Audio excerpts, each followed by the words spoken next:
So there's one thing that every artist I have ever met has in common. It's not talent, it's not taste, not ambition. It's this. At some point, usually at the worst possible moment, every single one of us has been completely and utterly convinced that we are a fraud. The painter who looks at a finished canvas and sees only what's wrong with it. The photographer who finally gets the shot that they've been chasing for hours and then wonders if it's actually any good at all. The animator who has watched the same 4 seconds of footage so many times they can no longer tell if it's working or if it ever was. The dancer who walks off stage, replaying the one moment their body didn't do what they asked. The musician who hears the recording back and can't get past the note they missed. The actor who leaves an audition room certain that they blew it. That moment, that specific, horrible, clarifying moment is not the exception to an artist's life. It's the through line. And I'm here tonight because I think it's worth talking about. Now, full disclosure, when I was asked to give this keynote, my first instinct was pure excitement. And my second instinct, approximately 4 seconds later, was utter terror. Because standing in front of a room full of extraordinarily talented artists who have spent years training at one of the most remarkable schools in Los Angeles is humbling.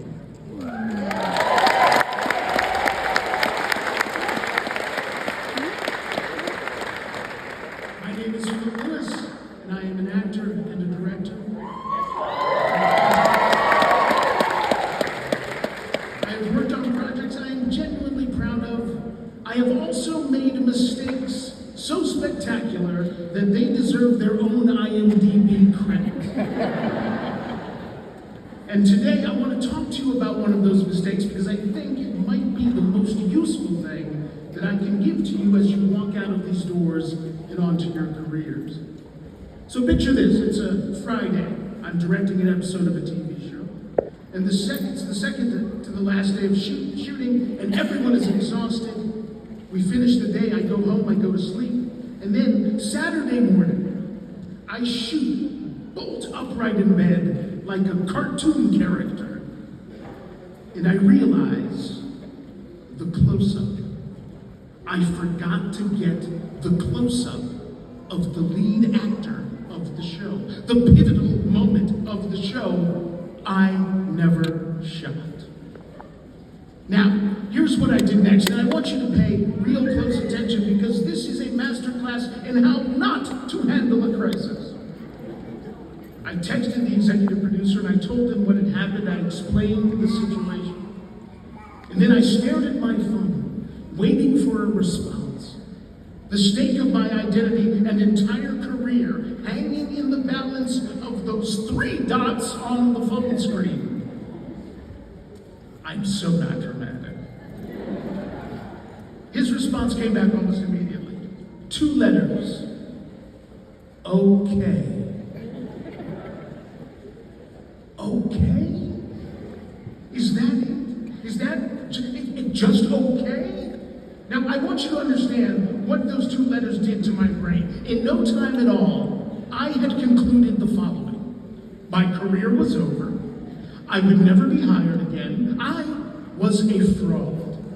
Every good thing I had done in this industry was a fluke, and this was the moment that the world would really find out. I was worthless. I was a horrible director. I was done. And here's where I want to be candid with you because this is the part that nobody really talks about. In that moment, I lost 2 things. The first was obvious. I lost the shot. The second thing I lost, it was less obvious but far more debilitating. My confidence.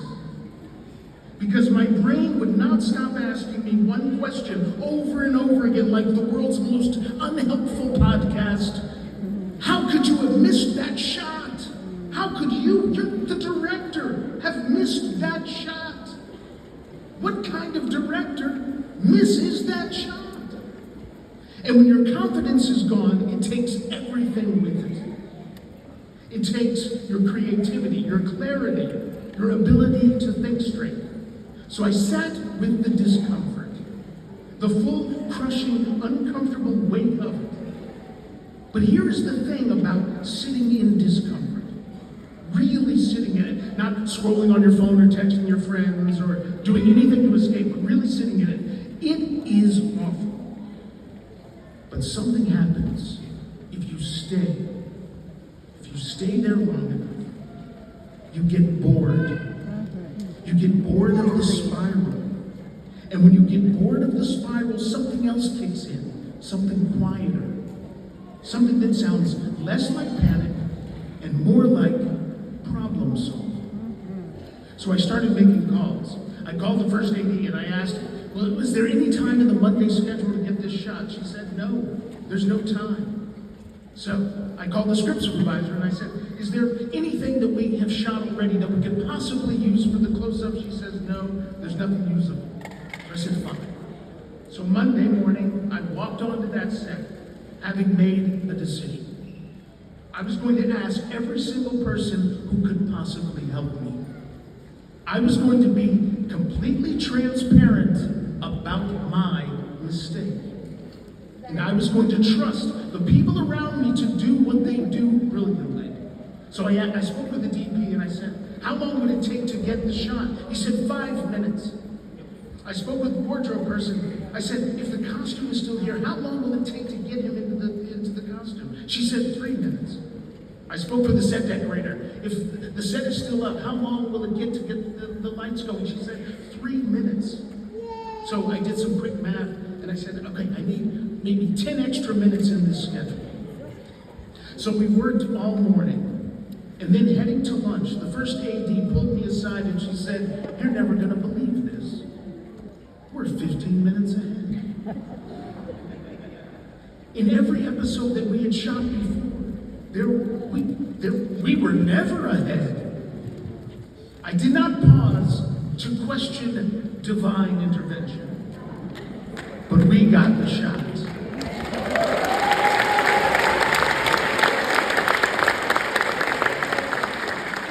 So here's my takeaway. I did not save that shot. We saved that shot. Every single one of those people showed up, did their jobs with extraordinary skill, and said yes when I asked for help. That is not my victory. That is a team's victory. And the only smart thing I did, the only genuinely useful thing, was to get out of my own spiral long enough to ask the right people the right questions. Now, the epilogue. Months later, I'm having lunch with that same executive producer on another project. Can you believe he hired me again? So we got to talking, and I bring up the missing close-up. I bring up the panic and the text and the two-letter response that I was convinced was the sound of my career ending. And he looks at me and he says, well, I just can't imagine I would ever send a text that just said, okay. So he pulls out his phone, he goes back to his messages, he finds it, and he reads it back to me. And the text said, okay, we can pick it up. Don't worry about it. The catastrophe, the spiral, the existential crisis, the complete conviction that I was finished was based on a text that I never fully read. The story I told myself in that moment of panic was not the whole story. It wasn't even close to the whole story. So here's what I want to leave with you, class of 2026. You're going to have your own Saturday morning moments. That bolt upright in bed realization that something has gone wrong. A performance that didn't land. An audition that went sideways. A project that fell apart in ways that felt entirely, personally, and catastrophically your fault. And in those moments, you're going to lose two things. You're going to lose time. Because the schedule of life, it doesn't automatically make room for our mistakes. And you're gonna lose confidence. Because your brain is going to ask you on a loop, how could you have let this happen, Phil? Well, you probably won't use Phil unless that's actually your name. But, go ahead, it's your. But here's what I want to say. When it does happen, I want you to remember to sit in the discomfort, get bored of the spiral, and then, and this is kind of the part that is really actually matters, look around you, because you have been trained at a school that does something genuinely rare. Grand Arts didn't just teach you your craft, it taught you how to be in a room with other people. It taught you how to collaborate, how to show up for someone else's vision as fiercely as you show up for your own, how to lead with empathy and follow with grace. That is not a soft skill. That is the skill. That is the thing that will get you your shot. That's what got me my shot.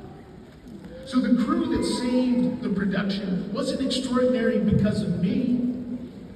They were extraordinary because of them. Because they cared about the work. Because they showed up. Because when someone asked for help, they said yes.